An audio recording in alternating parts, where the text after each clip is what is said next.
buenos días. El motivo principal de mi visita a Barranquilla tiene tres temas fundamentales. Uno, primero, pues, reunirme con el equipo de colaboradores de la Regional del Atlántico.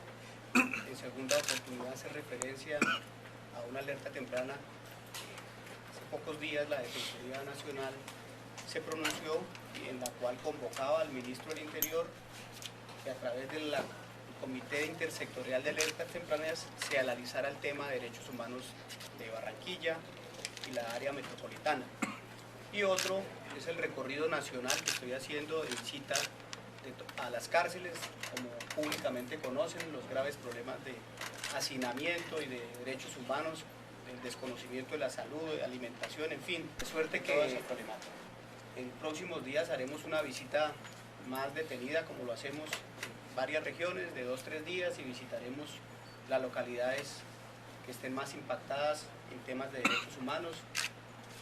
Y en esa oportunidad pues haré la reunión que corresponde con todas las autoridades departamentales, locales, lo mismo que las autoridades de policía, militar, en fin, y se hará un balance de todas esas visitas. ¿Qué ocurre con la alerta temprana que hicimos nosotros recientemente?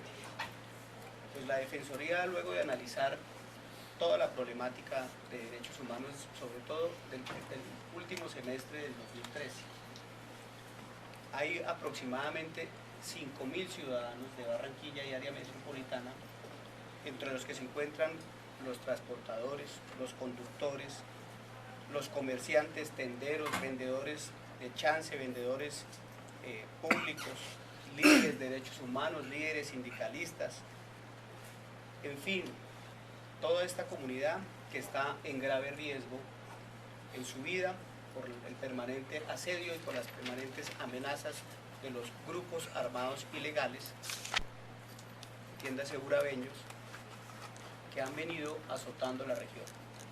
Y la primera cifra que le preocupa a la Defensoría es que tenemos en solo Barranquilla en el primer semestre 145 homicidios. Y al 31 de julio en el área metropolitana van 254 homicidios. Como Defensoría reconocemos que si comparamos eso con el año anterior hay una disminución de aproximadamente el 17%. Y mal haríamos no reconocerle eso a la fuerza pública y a las autoridades locales. Sin embargo, ¿qué nos preocupa? Que esta clase de homicidios que se han venido presentando van focalizados contra transportadores, de una forma como públicamente ustedes, los medios de comunicación, lo han venido denunciando. Y hay otros homicidios que en los últimos 2 meses se han presentado que generan un grave impacto social porque esos acontecimientos creeríamos ya se habían superado con lo que en alguna época históricamente se vivieron en estas regiones, y es los homicidios con desmembraciones. Eso generó una gran preocupación para nosotros y por eso estamos haciendo estos pronunciamientos. Se han encontrado 3 homicidios en esas condiciones. Ustedes más que nadie lo han venido denunciando. Homicidios contra vendedores de apuestas. Esto es consecuencia de otro hecho delincuencial que es preocupante todavía, que es el tema de las extorsiones.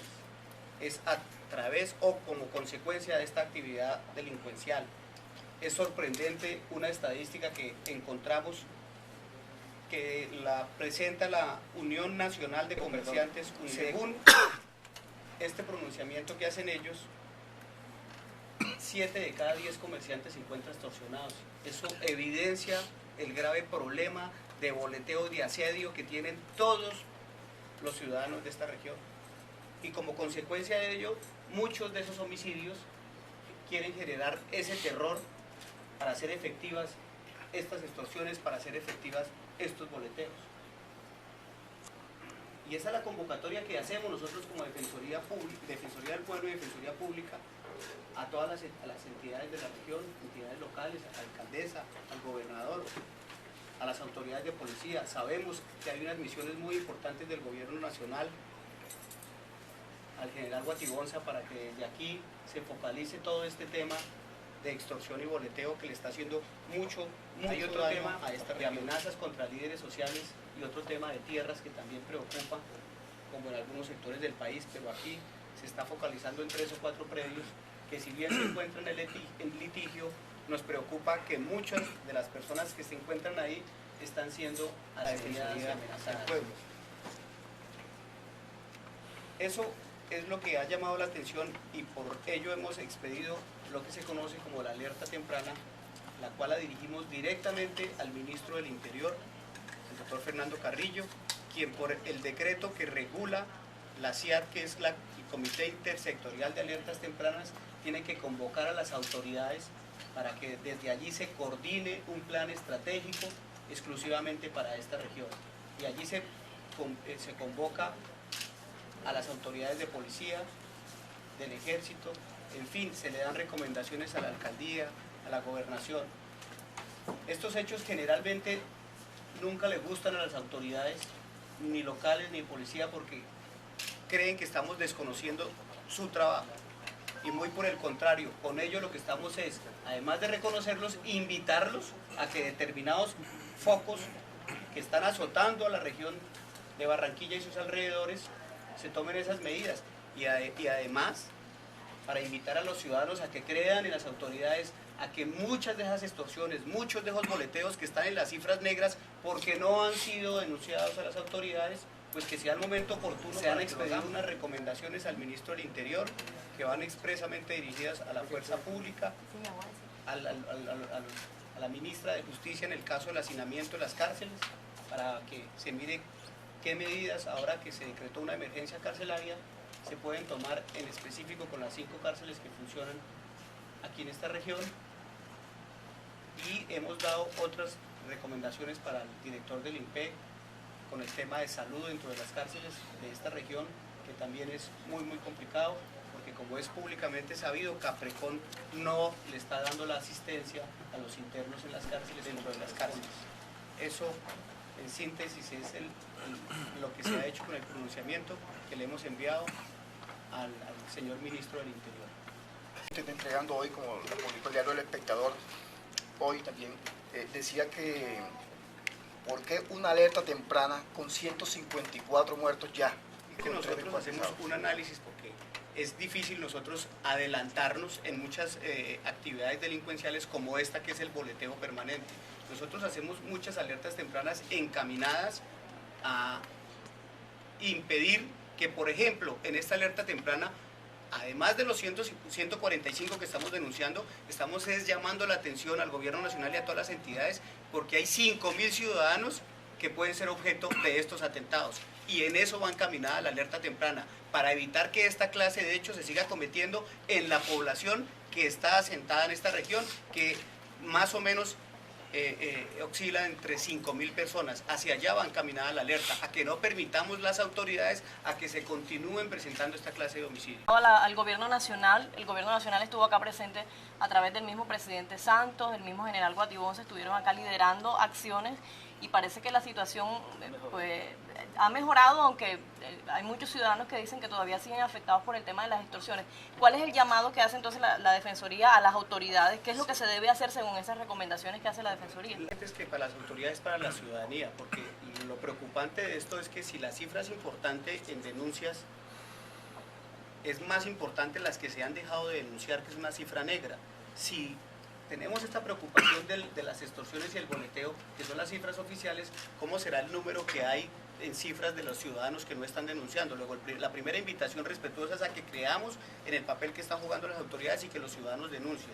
Y la segunda recomendación es, en estos sectores que ha venido jugando las autoridades, la fuerza pública, como en este caso el general Guatibonza, es mirar esos focos como por ejemplo el que se llevó a cabo el día de ayer, porque el tema no es lograr hacer un operativo encaminado a capturar a quien está extorsionando. El tema es que toda una banda la podamos nosotros desactivar, la podamos dejar a buen recaudo, como el día de ayer con esta banda de fleteros. Ese es el ideal, que podamos llegar a estas cabezas de estos grupos que desde allí están gestando y organizando las extorsiones y el boleteo a toda una región de comerciantes y de moradores. Hacia allá deberemos siempre apuntar, y en este caso la fuerza pública. De buscar polémica, esta mañana en declaraciones a un medio radial, el consejero para la seguridad Guillermo Polo decía que el informe no tenía por qué mezclar los asuntos de la BACRIM con los temas de derechos humanos. O sea, ¿qué tiene usted que decir al respecto? ¿Por qué se mete de pronto en la misma bolsa, como dice el que no debe meterse en la misma bolsa ese tema? Porque ellos están trabajando. Es que es un balance, yo no voy a entrar en polémicas porque no es mi trabajo, insisto. Generalmente cuando hacemos toda esta clase de pronunciamientos, a nadie le gusta que vengamos a visibilizar esta clase de problemas. Y mucho menos a desconocerles el trabajo que han venido adelantando, porque las estadísticas demuestran que han avanzado. Sin embargo, los homicidios que se presentaron, de la forma como se presentaron, evidencia que algo está fallando o algo está pasando con estos grupos armados ilegales. La problemática de derechos humanos, en su contexto la analizamos en un sistema de alerta temprana. Yo no me voy a poner a hacer referencias o a generar víctimas de primera, segunda y tercera clase. Mal haría ese papel como defensor. Absolutamente todos son víctimas, obvio, de estos grupos armados ilegales que por su estructura, por la forma como vienen funcionando y boleteando la región, hacia allá también encaminamos en primer orden el llamado, pero también las demás víctimas que están siendo objeto de atentados por desconocimiento de sus derechos humanos. Hacia allá también va nuestro pronunciamiento. Y defensores del pueblo se quejan de que sí, son cogidos las personas que hacen estas amenazas o que atentan contra su vida, pero al momento de judicializarlos no pasa nada. ¿Qué tiene que decir usted al respecto de esto? En unión con el grupo de colaboradores de la Defensoría Pública, porque ese es un grave problema que incluso se ha presentado con la fuerza pública en muchos escenarios, y es ese proceso pedagógico que todavía tenemos como consecuencia de un cambio total de paradigma en nuestro sistema procesal penal. Nosotros venimos de un sistema totalmente diferente al acusatorio, y en muchas ocasiones se quejan de la actividad de los jueces, pero lamentablemente existe un procedimiento que tenemos que respetar, y así sea el peor de los criminales, nosotros tenemos que respetar ese procedimiento penal.